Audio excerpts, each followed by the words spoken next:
할렐루야. 오늘도 금요 블레싱 되어 오신 여러분들 환영하고, 그리고 또 온라인으로 참여하신 우리 성도님들께 주님의 은혜가 있기를 주의 이름으로 축원합니다. 우리 옆에 모시면서 한번 인사하십시다. 오늘 밤 당신의 기도를 하나님께서 들으십니다.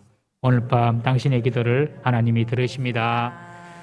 우리 김천화 권사님 기도하실 때에 우리 청년들 너무 감사하죠. 저는 같이 기도를 하는데 어떤 단어가 탁 제 가슴에 탁 오느냐면 결정적인 순간에 하나님께서 우리 청년들의 기도를 들으시고 응답해 주실 것이다. 우리 청년들 얼마나 금요일 밤에 하고 싶은 일이 많고 가고 싶은 곳이 많겠습니까? 당연하게 보면 안 됩니다. 앞에서 우리 봉사하시는 우리 청년들, 우리 혜지자매는 백신 맞고 일주일 동안 거의 실신하다시피 휴유증으로 있다가 지금 조금 좋아져가지고 오늘 같이 예배 참석하면서 앞에서는 어지러워서 서서 못하고 앉아서 했습니다. 참 귀하죠.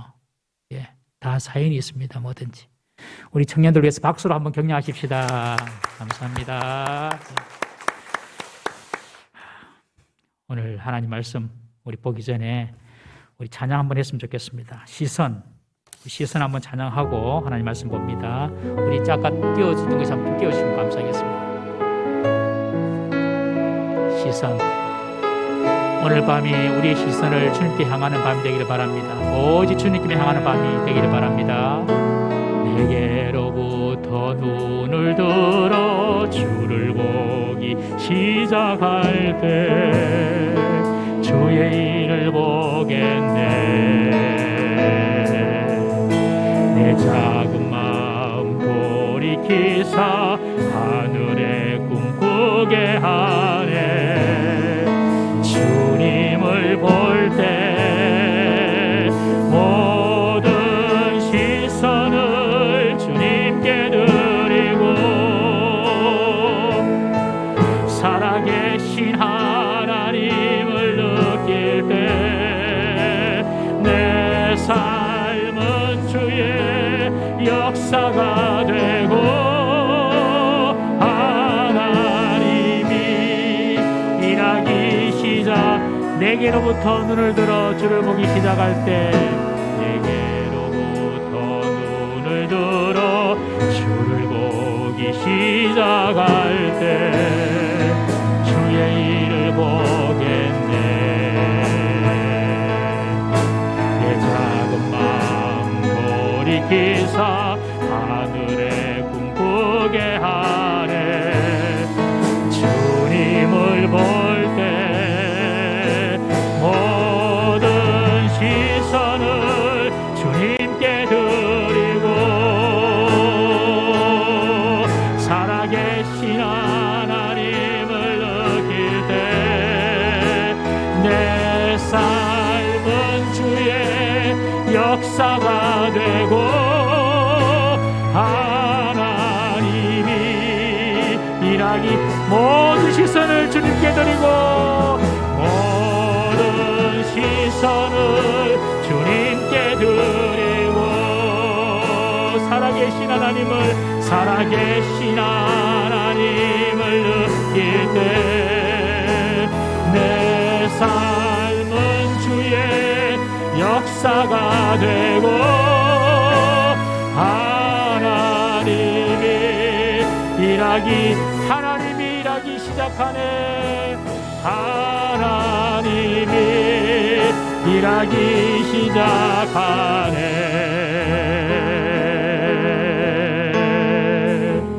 할렐루야. 하나님이 일하기 시작하시는 오늘 밤이 되기를 주의 이름으로 축원합니다. 여러분, 하나님은 정말 일하시는 분이십니다. 하나님은 항상 일하시는 분입니다. 안식일날 예수님께서 중풍병자를 고치니 사람들이 묻습니다. 네가 뭔데 주일날 안식일날 일을 하냐? 그러니 예수님께서 하시는 말씀이 내 아버지가 지금도 일하시니 나도 일한다. 여러분, 하나님은요 지금도 일하십니다. 지금도 우리의 가정, 우리의 직장, 우리의 삶, 우리의 교회에서 우리 눈에는 잘 안 보이도 하나님 지금도 일하고 계심을 늘 믿으시기 바랍니다. 그 하나님 역사가 우리의 삶 가운데서 일어나고 그 하나님 역사가 우리 가정에 우리 교회에 일어나기를 주의 이름으로 축원합니다. 오늘 우리가 기도할 때에 그런 일이 일어날 것입니다. 하나님 말씀 사사기 20장 17절에서 29절 말씀입니다. 사사기 20장 17절에서 29절 말씀. 일단 펴놓으시고요. 우리 지난주까지 레위인이 첩 사건을 가지고 모든 이스라엘 백성들을 모읍니다. 이스라엘 총회가 다 모여가지고 이 베냐민 지파 사람들이 행한 이 악행을 처단하려고 모였습니다. 이스라엘 총회가 다 모여서 미스바에 모여서 베냐민의 지파에게 전가를 보냅니다. 그 기브아에 사는 그 비류들, 그 레위인의 첩을 강간했던, 집단 흉간했던 그 비류들 다 데리고 오느라 범인을 양도해라. 그러나 베냐민 지파는 이스라엘 총회의 요구를 거부합니다. 오히려 기브아에 모여서 이스라엘 총회와 이스라엘 연합군대와 싸우려고 항전의 의지를 다지고 있습니다. 결국 이스라엘 역사상 초유의 사건으로 이스라엘 연합군과 그리고 베냐민 지파가 전쟁을 벌이는 이스라엘 내전이 일어나게 됩니다. 우리 17절 한번 읽어보겠습니다. 17절입니다. 시작. 베냐민 자손 외에 이스라엘 사람으로서 칼을 빼는 자는 수는 40만 명이나 다 전사라. 전쟁을 치를 수 있는 이스라엘의 연합 병력이 총 40만이었습니다. 40만 명.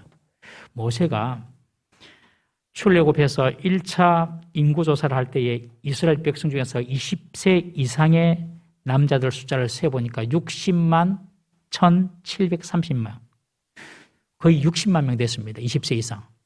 근데 여기서 베냐민 지파를 빼고 40만 명이 모였으니 모일 사람은 다 모인 겁니다. 전쟁하려고 지금. 모일 사람은 다 모였어요. 엄청난 숫자가 모였습니다. 베냐민 군대의 수는 기브아의 물맷돌 던지기 명수인 700명, 이 700명을 포함해서 고작 2만 6천 명이었습니다. 2만 6천 명에 물맷돌 명수 700명 합치니까 2만 6,700명이 베냐민 지파 사람이었습니다. 그러나 이스라엘 연합군은 40만 명이었어요. 누가 보더라도 전쟁이 안 되는 그런 숫자죠. 우리 18절 읽어보겠습니다. 18절 시작. 이스라엘 자손이 일어나 베델에 올라가서 하나님께 여쭈어 이르되 우리 중에 누가 먼저 올라가서 베냐민 자손과 싸우리까 하니 여호와께서 말씀하시되 유다가 먼저 갈지니라 하시니라.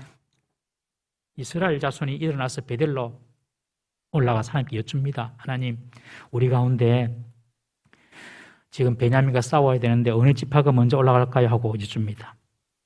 여러분, 이 질문을 자세히 보시면 전쟁에 임하는 것은 기정사실이고 이 전쟁의 선봉장이 누가 되어야 합니까? 라고 하나님께 지금 묻는 것입니다. 이 전쟁을 해야 합니까? 하지 말아야 됩니까? 먼저 묻기 전에 하나님, 이 전쟁에서 누가 먼저 앞장서야 됩니까? 라고 묻습니다. 지금 이스라엘 안에서 일어나는 이 베냐민 지파의 이 전쟁을 이스라엘 총회는 당연한 것으로 생각을 하고 당연하게 받아들이고 저 베냐민 사람들이 악독하고 나쁘니 하나님께서 당연히 심판하실 거야 생각을 하고 이 전쟁을 해야 합니까 말아야 됩니까 묻지 않고요. 이 전쟁에서 누가 선봉에 서야 합니까 라고만 지금 묻고 있습니다. 그러니 하나님께서 하시는 말씀이 유다가 올라가라 그렇게 말합니다. 그렇게 이스라엘 백성이 질문하고 기도하니 하나님은 그 질문에만 딱 대답을 하십니다. 유다가 올라가라. 여러분, 사사기에 보면 처음에 이스라엘이 가나안 땅을 정복할 때에도 묻죠. 하나님, 누가 먼저 올라가야 됩니까? 그러니 여호와께서 유다가 먼저 올라가라 그렇게 말씀했습니다. 여러분, 유다 지파는 이스라엘의 영적인 장자지파입니다. 영적 장자지파가 바로 유다 지파입니다. 그러니 유다가 먼저 올라가라 그런 의미이기도 하고요.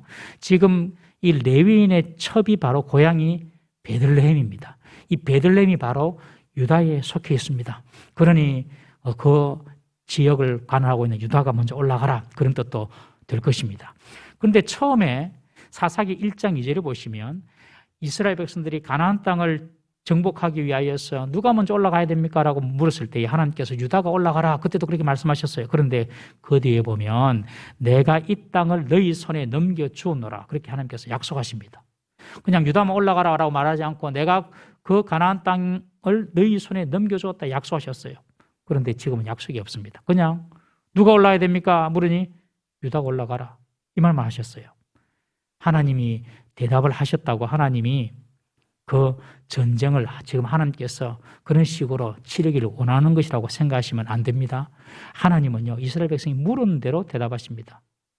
여러분, 우리가 기도하고 질문할 때 참 잘해야 됩니다.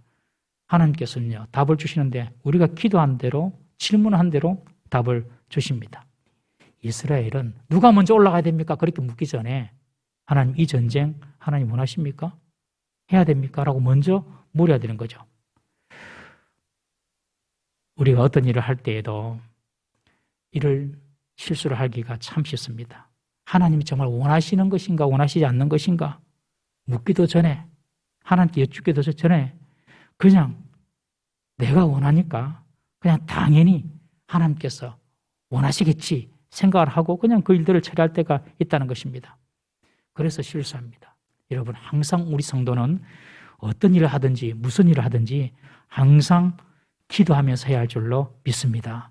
기도 없이 하는 일은요, 세상 방식으로 하는 일입니다. 작은 일도, 항상 성도는 작은 일도 하나님께 여쭙고 기도하면서 해야 하는 것입니다. 그런데 지금 이스라엘은 전쟁하는 것은 그 기브아 사람, 그 베냐민 사람, 악한 사람들이니까 당연히 처단하는 것이 하나님의 뜻이야 라고만 생각을 하고 누가 먼저 올라갑니까? 이런 식으로 지금 하나님께 여쭙고 있는 것입니다. 우리 19절부터 21절까지 한번 읽어보겠습니다. 19절부터 21절까지 시작. 이스라엘 자손이 아침에 일어나 기브아를 대하여 진을 치니라. 이스라엘 사람이 나가 베냐민과 싸우려고 전열을 갖추고 기브아에서 그들과 싸우고자 하매 베냐민 자손이 기브아에서 나와서 당일에 이스라엘 사람 2만 2천 명을 땅에 엎드려 떨었으나, 지금 이스라엘과 이제 전쟁이 벌어졌습니다. 베냐민과 이스라엘이 기브아에 먼저 진을 딱 칩니다. 베냐민 지파 사람들이 기브아에 다 모였으니까요. 기브아에 진을 딱 쳐서 전쟁을 시작합니다. 그런데 예상과는 다르게 첫 전투에서 이스라엘이 대패를 하고 맙니다. 이스라엘 연합군 40만 명 중에서 2만 2천 명이 하루 만에 그 전투에서 전사하고 맙니다. 여러분, 이스라엘 연합군들은 지금 숫자만 믿고 덤벼드는 것입니다.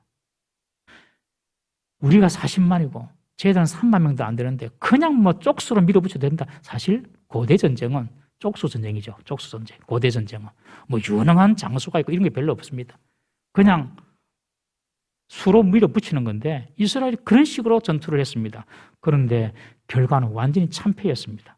2만 2천 명이 죽습니다. 이스라엘 연합군들은 숫자만 믿고 밀어붙이려고 했던 그들의 교만, 그들의 방심 때문에 첫 번째 전투에서 패하고 맙니다. 하나님께서는 이 첫 번째 전투에서 하시고 싶은 말씀이 있습니다. 연합군들이 말씀드린 것처럼 이 전쟁에 대해서 진지하게 하나님께 묻지도 않았습니다. 자신들의 결론을 다 내려놓고 하나님은 허수아비처럼 자신의 뜻에 따라오도록 만든 것입니다. 여러분, 우리들도 이스라엘 백성처럼 내가 모든 거 다 해놓고 형식적으로 하나님 뜻을 구하는 그런 기도 모습은 없는지 우리가 되돌아봐야 하는 것입니다. 무슨 일이든지 여러분들, 우리가 어떤 뜻을 결정할 때에는 하나님께 기도하면서 하나님의 뜻을 구해야 됩니다. 다 결정해놓고 하나님 어떻게 할까요? 이런 기도는 안 되는 것이죠. 우리 22절부터 25절까지 또 읽어보겠습니다. 22절부터 25절까지 말씀 시작. 이스라엘 자손이 스스로 용기를 내어 첫날 전열을 갖추었던 곳에서 다시 전열을 갖추니라. 이스라엘 자손이 올라가 여호와 앞에서 저물도록 울며 여호와께 여쭈어 이르되 내가 다시 나아가서 내 형제 베냐민 자손과 싸우리까 하니 여호와께서 말씀하시되 올라가서 치라 하시니라. 그 이튿날에 이스라엘 자손이 베냐민 자손을 치러 나아가매 베냐민도 그 이튿날에 기브아에서 그들을 치러 나와 다시 이스라엘 자손 18,000명을 땅에 엎드려뜨렸으니 다 칼을 빼는 자였더라. 첫 전투에서 패한 이스라엘 연합군들은요, 다시 전제를 갖춥니다. 그리고 다시 싸울 준비를 합니다. 그리고 다시 여호와께 여쭙니다. 그런데 이번 질문은 조금 다른 질문이죠. 뭐라고 질문합니까? 우리가 그들과 싸워야 합니까? 이렇게 질문합니다. 조금 이제 바뀌었어요, 질문이. 우리가 그들과 싸워야 합니까? 베냐민과 싸워야 됩니까? 그렇게 질문합니다. 보면은 하나님의 뜻을 구하는 것 같아요. 그런데 사실은 그렇지 않습니다. 첫 번째 전투에서 피하고 난 뒤에 이스라엘 백성들은요, 우리가 무슨 잘못이 있나? 하나님 뜻을 잘못 찾았나? 생각해서 기도한 것이 아니라 22절에 보면 스스로 용기를 내어서 다시 전열을 다 갖춥니다. 무슨 말입니까? 다시 전쟁 준비를 다 하는 겁니다. 이건 분명히 싸워서 저 기브아 사람들을, 베냐민 사람들을 심판한 것은 하나님 뜻이니까 하면서 다시 무조건 싸우려고 전열을 갖추고 난 이후에 하나님께 묻는 질문입니다. 하나님, 우리 형제 베냐민과 싸워야 되겠습니까? 무슨 말입니까? 여전히 하나님의 뜻을 먼저 알려고 구하는 것이 아니라 다 자기들이 뜻을 다 정해놓고 하나님께 지금 묻는 것입니다, 여러분. 이것이 바로 인본주의고 이것이 바로 형식주의적인 신학이라는 것입니다. 여러분, 우리가 내 뜻을 다 정해놓고 하나님께 기도하는 것은 바른 기도가 아닙니다, 여러분. 우리 결혼을 앞둔 우리 젊은이들이 자기가 좋아하는 사람이 있어요. 너무 좋아요. 너무 좋으니까 하나님, 내가 좋으니까 하나님 때문에 맞지요. 이렇게만 기도해서는 안 되는 거죠. 정말 하나님의 뜻입니까? 진지하게 정말 금식을 하더라도, 결혼은 너무너무 중요하죠. 결혼은 하루 금식을 하더라도 정말 하나님, 이것이 하나님의 뜻입니까? 하고 진지하게 기도해 봐야 돼요. 직장을 구하는 것도 진지하게 기도로 준비해야 되는 것입니다, 여러분. 자기가 좋다고 자기 뜻을 다 만들어 놓고 그 다음에 하나님께 무슨 뜻을 요구한다? 하나님 뜻이 무엇이다? 다 그것은 형식주의적인 신앙생활을 하는 것입니다. 지금 아직도 이스라엘 백성들이 그렇게 하고 있습니다. 그러면서 하나님 올라가야 됩니까? 물으니 하나님께서 뭐라고 합니까? 그 질문한 대로만 그들에게 대답합니다. 올라가라. 그러나 두 번째 전투에서도 이스라엘 연합군대가 1만 8천 명이 죽습니다. 첫 번째 전투에서 2만 2천 명, 두 번째 전투에서 1만 8천 명, 합치면 4만 명, 10분의 1이 죽습니다. 10분의 1이. 여전히 이스라엘 연합군의 전투 방식에 보면요, 하나님의 뜻은 뒷전입니다. 하나님이 없습니다.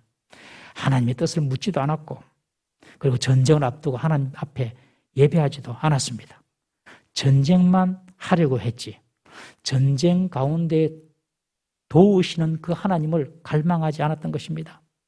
하나님의 도움을 의지하기보다도 자신의 군사력을 더 의지한 것입니다. 어찌어찌해서 1차 전투에서 패했지만 여전히 36만 명이 남아있거든요. 그리고 거의 이 많은 전투에서도 10배 이상 그 베냐민 군대보다는 많거든요.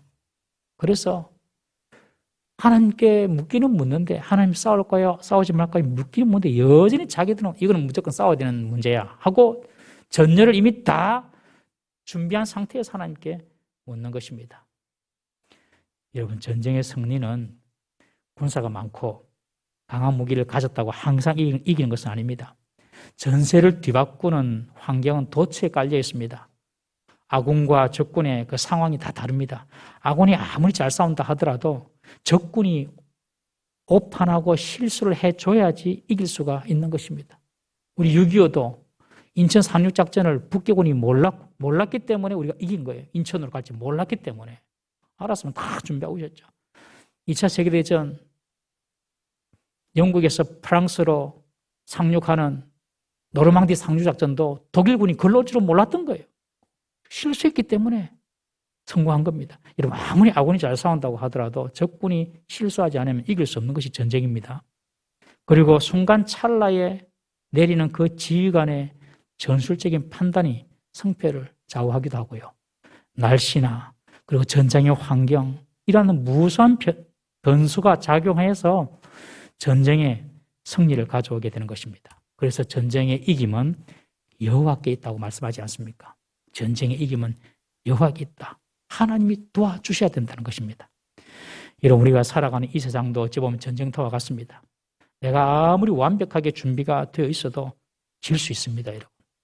그러나 내가 작은 힘을 가지고 있더라도 하나님이 도우시면 이길 수 있음을 믿으시기 바랍니다.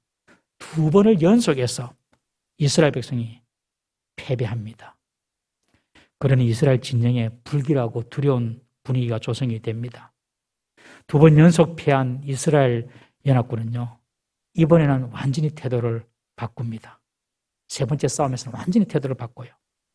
여러분, 실패가 성공의 어머니가 되는 이유가 무엇입니까? 자신을 돌아볼 수 있기 때문에 그렇습니다. 과거의 실수, 실패를 통해서 자신을 돌아봅니다. 여러분, 제일 위험한 사람은 한 번도 실패해보지 못한 사람입니다. 한 번도 실수해보지 못하고 한 번도 실패해보지 못한 사람은요, 계속 승승장구합니다. 계속 잘 나가다가 한 방에 돌이킬 수 없는 실수를 하게 됩니다. 그러나 실패를 해본 사람은 다시는 그런 실패의 길을 걷지 않을 수 있기 때문에 성공할 확률이 더 높은 것입니다. 3번째 전투에서 이스라엘 연합군의 태도가 확실히 달라집니다. 우리 26절부터 29절까지 쭉 한번 읽어보겠습니다. 26절입니다. 시작. 이에 온 이스라엘 자손 모든 백성이 올라가 베델에 이르러 울며 거기서 여호와 앞에 앉아서 그날이 저물도록 금식하고 번제와 화목제를 여호와 앞에 드리고 이스라엘 자손이 여호와께 물으니라. 그때에는 하나님의 언약궤가 거기 있고 아론의 손자인 엘라살의 아들 비느하스가 그 앞에 모시고 섰더라. 이스라엘 자손이 여쭈기를 우리가 다시 나아가 내 형제 베냐민 자손과 싸우리까 말리까 하니 여호와께서 이르시되 올라가라. 내일은 내가 그를 내 손에 넘겨주리라 하시는지라. 이스라엘이 기브아 주위에 군사를 매복하니라. 확실히 달라졌죠. 3번째 전투는. 2번의 실패를 경험한 이스라엘은요, 이제 자신들의 군사력을 믿거나 자신들의 판단을 우선하지 않습니다.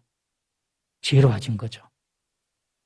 전적으로 이번에는 하나님을 찾는 모습이 나타납니다. 그들은 먼저 전쟁하기 위하여 전열을 가다듬지 않습니다. 먼저 전투태세를 내리지 않습니다. 다음 전투를 위해서 전쟁을 먼저 준비하지 않습니다. 가장 먼저 무엇을 합니까? 하나님께로 나아갑니다. 하나님께로 먼저 나아갑니다. 자신들의 전술이나 군대의 배치 등을 고려하기 전에 이제는 처음부터 하나님의 뜻을 구하기 위해 하나님께로 올라가고 있습니다. 여러분, 이것이 중요합니다. 이제 이스라엘 백성이 제대로 시작하는 것입니다. 첫 단추를 제대로 끼우는 것입니다. 여러분, 우리가 무엇을 하든 하나님께 여쭙고 그리고 하나님의 뜻과 방법을 찾는 것이 우선인 줄 믿으시기 바랍니다. 그것이 기도입니다.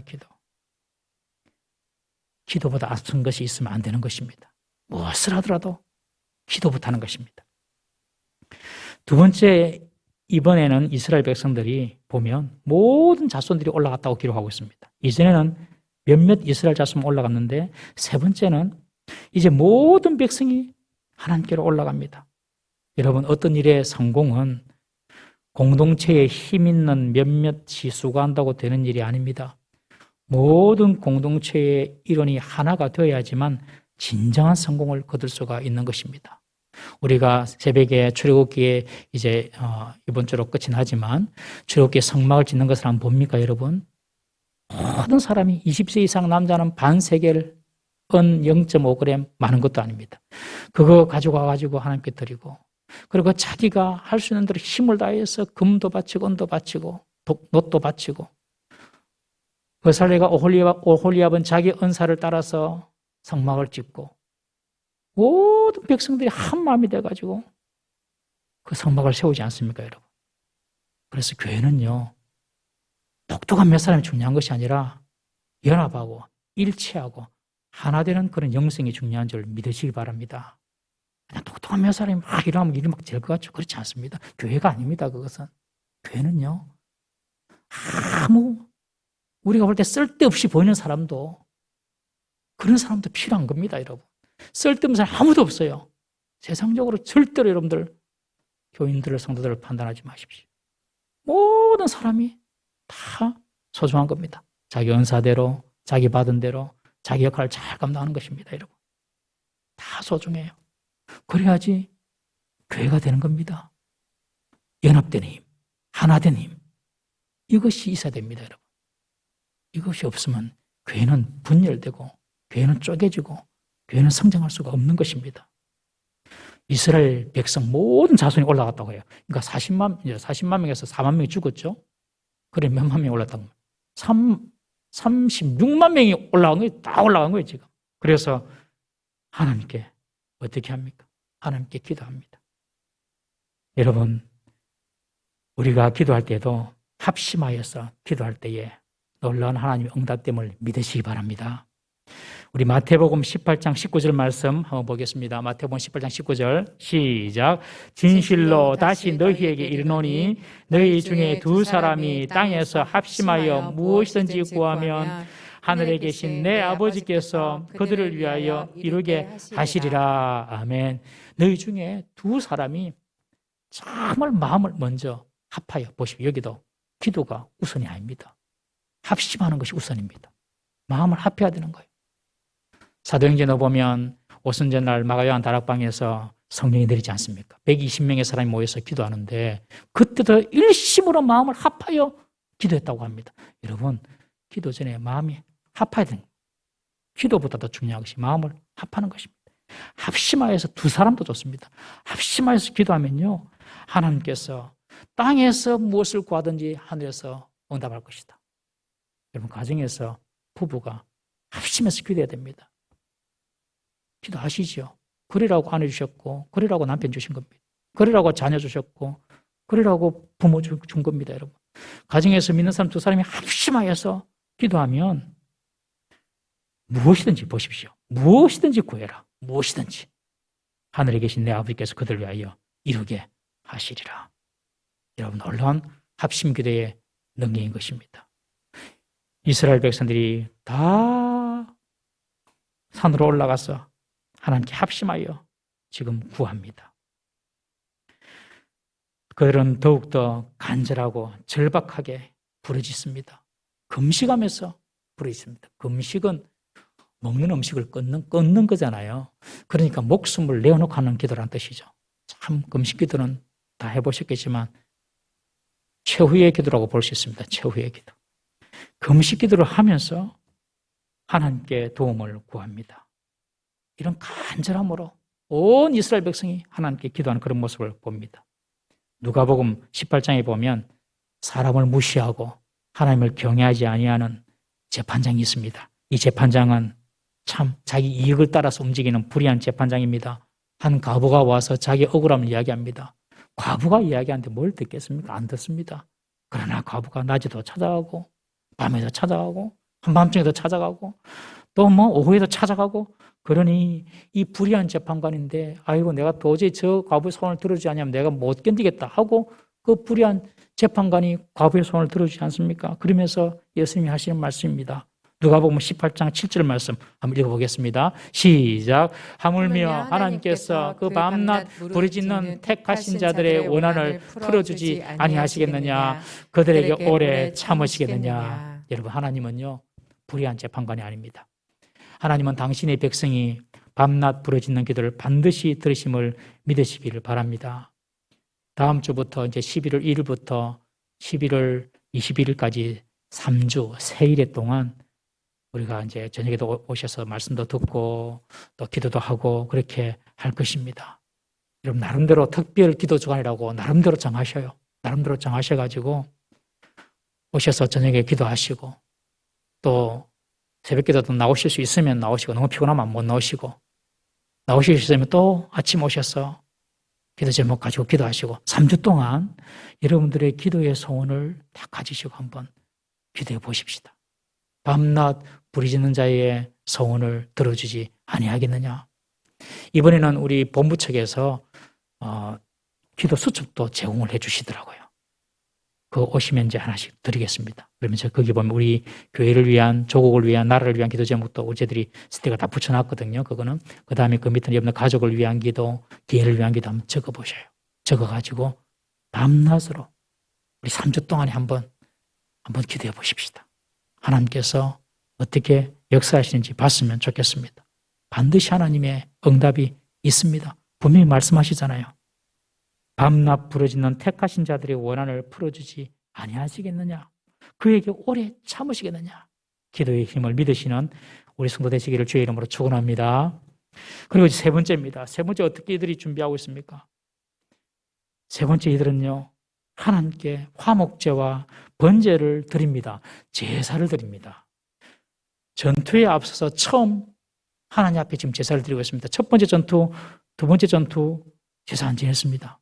그런데 세 번째 전투에서는 화목제와 번제로 하나님께 제사를 드립니다. 사실 이스라엘 백성들은 모든 전쟁에서 가장 먼저 수행해야 될 순서가 잘 아시는 대로 하나님께 제사를 드리는 것 아닙니까, 여러분?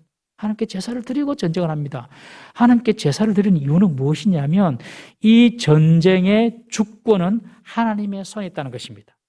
하나님께서 이 전쟁의 주권을 가지시고 성패를 하나님께서 주장하신다. 하나님이 이 전쟁의 주인이시다.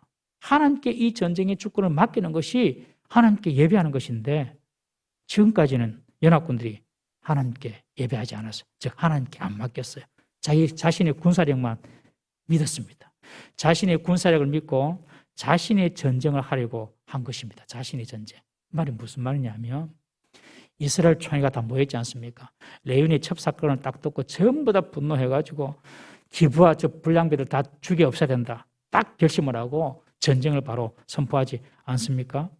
이 말은 베냐민 지파에 속한 그 기브와 불량배들의 그 죄는 심판받아 마땅하다. 심판은 당연하다 생각하고 심판을 누가 내리냐면 이스라엘 자신들이 내리려고 한 것입니다, 여러분.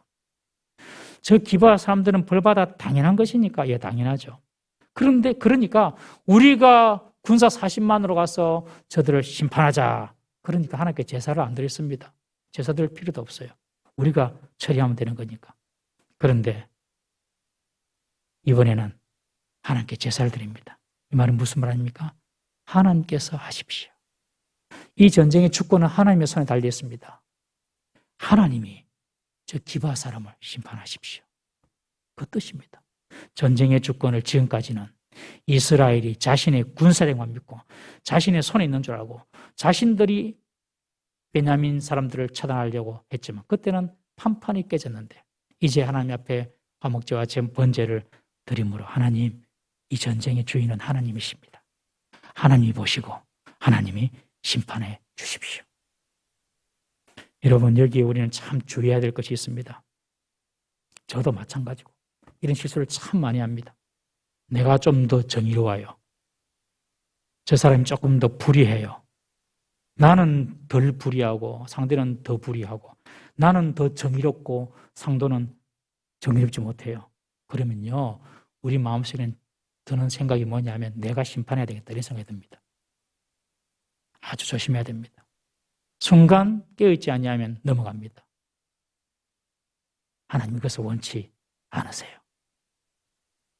이스라엘 백성들이 하나님 앞에 제사를 지냈다는 것은, 세 번째 전쟁에서 제사를 지냈다는 것은 하나님, 이 전쟁은 성패뿐만 아니라 이 모든 전쟁의 주권이 하나님께 있습니다. 하나님이 전쟁하십시오. 하나님께 모든 주권을 맡겨버리는 것입니다. 사랑하는 성도 여러분, 나보다 덜 정직하고 나보다 덜 옳지 않다고 해서 우리가 심판하려고 하는 그런 어리석음, 그런 교만에서 자유하시고 그 교만의 덫에 빠지지 말기를 주의 이름으로 부탁합니다. 하나님이 하십시오. 그래서 지금 제사를 드린 것입니다. 이스라엘 군대가 확실히 달라졌습니다, 여러분. 그리고 세 번째 이스라엘 연합군이 하나님, 내 형제 베냐민과 싸워야 됩니까? 그렇게 물었을 때 하나님께서 뭐라고 하십니까? 28절에 보면 후반절에 여호와께서 이르시되 올라가라. 내일은 내가 그를 내 손에 넘겨주리라. 하나님께서 올라가라 라고 말만 하지 않고 하나님께서 내 손에 넘겨주리라 약속까지 해 주셨습니다. 이렇게 하나님은 이제 이스라엘 백성들의 마음에 드셔서 확실하게 승리를 주겠다고 약속하신 것입니다. 여러분, 하나님의 응답을 들으실 때에는 약속과 함께 옵니다. 반드시 하나님께서 약속을 주십니다. 기도를 하면 하나님께서 약속을 주세요. 그리고 약속으로만 끝나는 것이 아니라 그 약속이 어떻게 성취되는가, 어떻게 그 약속을 성취시켜 주시는 그 방법까지도 하나님께서 가르쳐 주십니다. 기도할 때에 하나님 응답이 올 때는 약속도 주시고, 말씀으로 약속도 주시고, 그리고 그 약속을 성취하는 방법이 어떤가를 하나님께서 말씀해 주세요. 그것이 다음 주에, 이제 다음 주는 우리가 어떻게 한 달 지나고 봐야 됩니다. 성경 다음 장에 나오는 부분인데 29절이 그 맛배기로 보여줍니다. 29절에 보시면요, 이스라엘이 기브아 주위에 군사를 어쨌다고요? 매복하니라. 세 번째 전투에서 이스라엘 연합군은 매복이라는 새로운 전략을 가지고 전투에 임합니다. 이것이 바로 하나님의 뜻을 구하고 예비했던 그 이스라엘에게 주신 하나님의 전술이었습니다. 여러분, 우리가 하나님을 먼저 찾으면요, 하나님은 당신의 뜻을 우리에게 말씀해 주실 뿐만 아니라 그 뜻을 이루는 구체적인 방법도 가르쳐 주심을 기대하시고 믿으시기 바랍니다. 매복입니다. 매복. 세 번째 전투에서 매복이에요. 그래서 결국 이기게 됩니다. 이제 이스라엘 연합군은 확실히 달라진 태도로 세 번째 전투에 임하게 됩니다. 여러분, 우리의 신앙의 삶을 오늘 이스라엘 백성의 전투를 통해 한번 돌아봤으면 좋겠습니다. 우리는 처음 이스라엘 총회처럼, 이스라엘 연합군 군인들처럼 승리하고 이기기 위해서만 마음을 썼지, 정말 하나님을 내 삶과 내 문제 중심에 모시기를 얼마나 사모하며 기대했는지 우리가 한번 돌아볼 필요가 있습니다.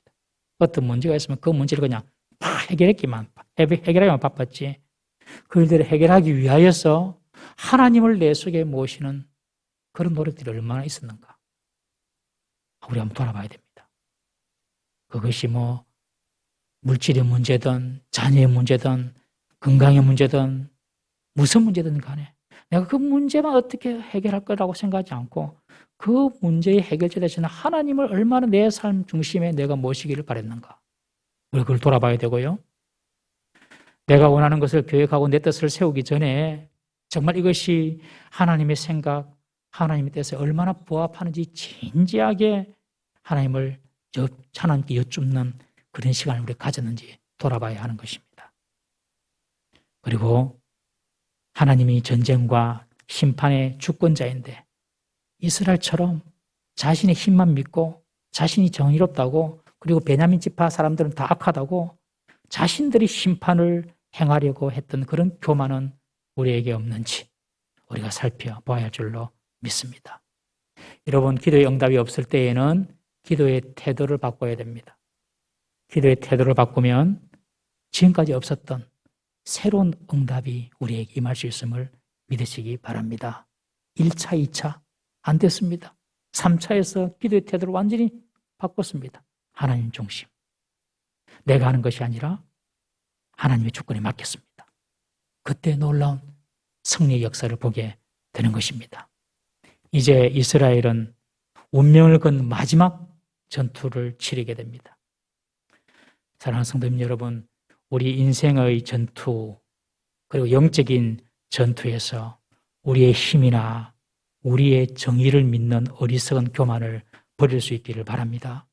늘 가장 먼저 하나님께 여쭙고, 그리고 하나님의 도움을 갈망하며, 하나님이 전쟁의 주관자, 하나님이 심판의 주관자가 되심을 믿고 우리 자신을 낮춘다면 하나님은 날마다 우리에게 승리를 주실 줄 믿으시기를 바랍니다.